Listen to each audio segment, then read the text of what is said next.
Rod ছাড়া building আর তামিম ছাড়া opening, রডের বদলে বাস, লিটন আর শম্ভু কুমার দাস। কি ভাই, ষোলকটা কিরাম হয়েছে? ভালো হয়েছে না? আমার তো মনে হয় ভালো লেগেছে। কারণ আজকেরা এত বছর ধরে বাংলাদেশেরা জাতীয় টিম গঠন করলো, ইন্টারন্যাশনাল ম্যাচগুলো খেলে বেড়াইলো, তারপরেও ওপেনার সেট করতে পারলো না।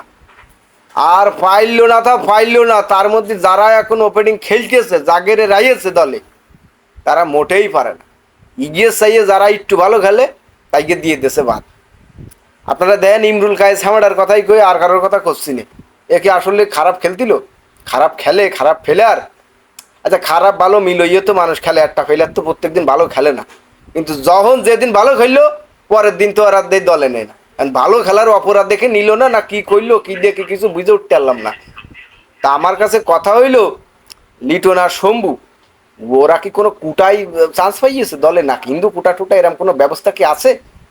তা না হলি তারা ওয়ানডে টি20 টেস্ট কিছুতেই চলে না, টোটালি কোনো জায়গায় কোনো রান নেই, স্ট্রাইক রেট নেই।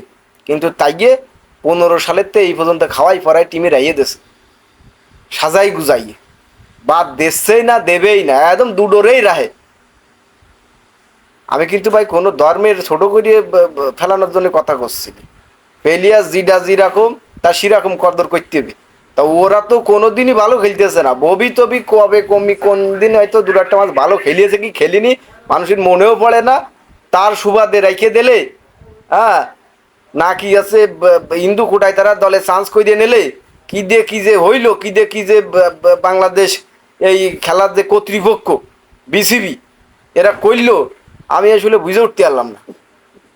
তা কি কব, এতদিনই খেলা করিও দুটো ওপেনার সেট করতে পারলো না, আর যারা ভালো খেললো তাগেরে নিল না। আর শম্ভু আর লিটন দলে ঢুকলো তা ঢুকলো, সে 15 সালের তো এই পর্যন্ত খেলতেছে বাদই পড়লো না। তাহলে এর ভিতর কোনো কারসাজি আছে? আপনারা কি কন? কমেন্টে একটু জানাবেন আমারে, বুঝতে পারছেন?